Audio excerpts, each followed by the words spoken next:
इतिहास का वह तख्त जो राजाओं और सुल्तानों के खून का प्यासा था, जिसे पाने के लिए अनगिनत लोगों ने अपनी जान गंवाई। एक ऐसा सिंहासन जिसने भयंकर नरसंहार देखा।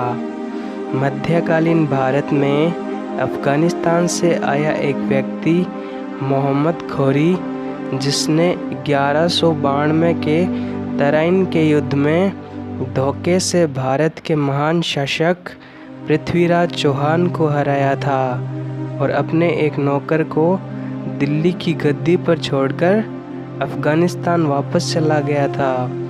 उसी व्यक्ति ने ही आगे चलकर दिल्ली सल्तनत में गुलाम वंश की स्थापना की थी और उस सिंहासन पर पहला व्यक्ति बैठा।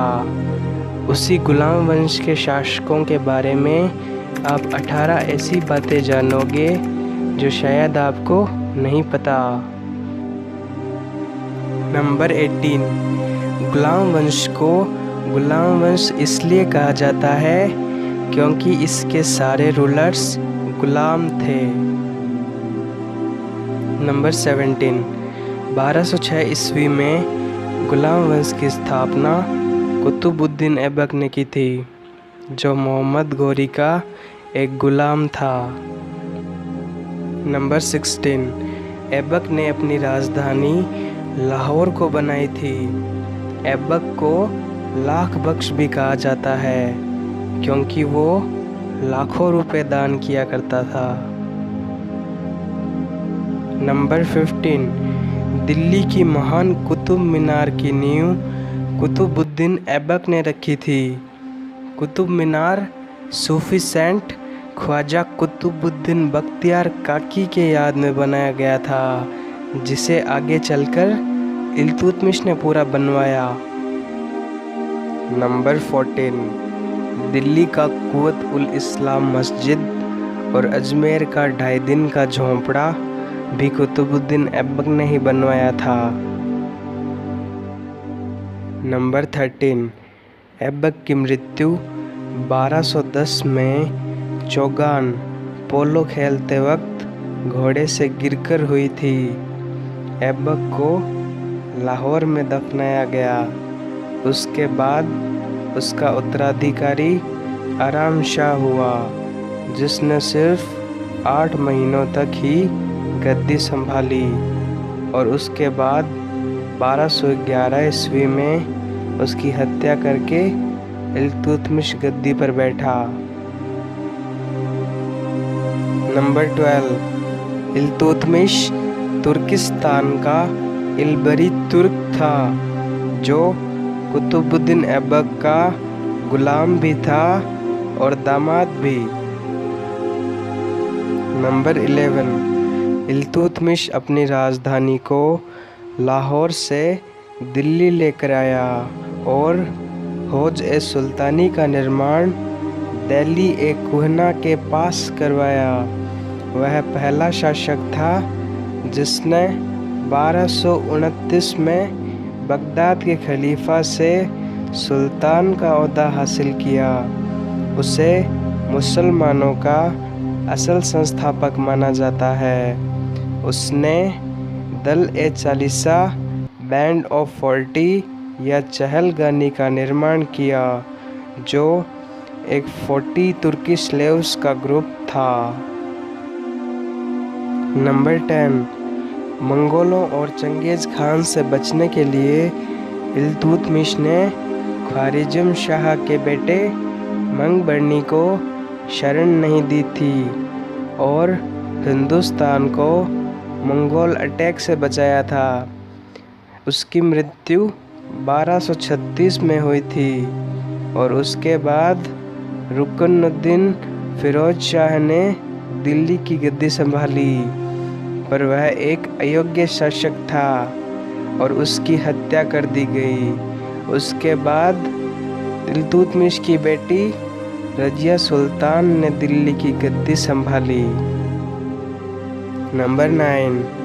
रजिया सुल्तान भारत की पहली मुस्लिम महिला शासिका बनी।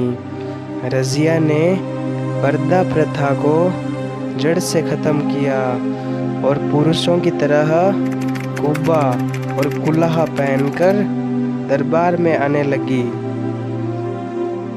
नंबर 8, रज़िया ने मलिक जमालुद्दीन याकूब को आमिर ए अखुर यानी घोड़े का सरदार नियुक्त किया।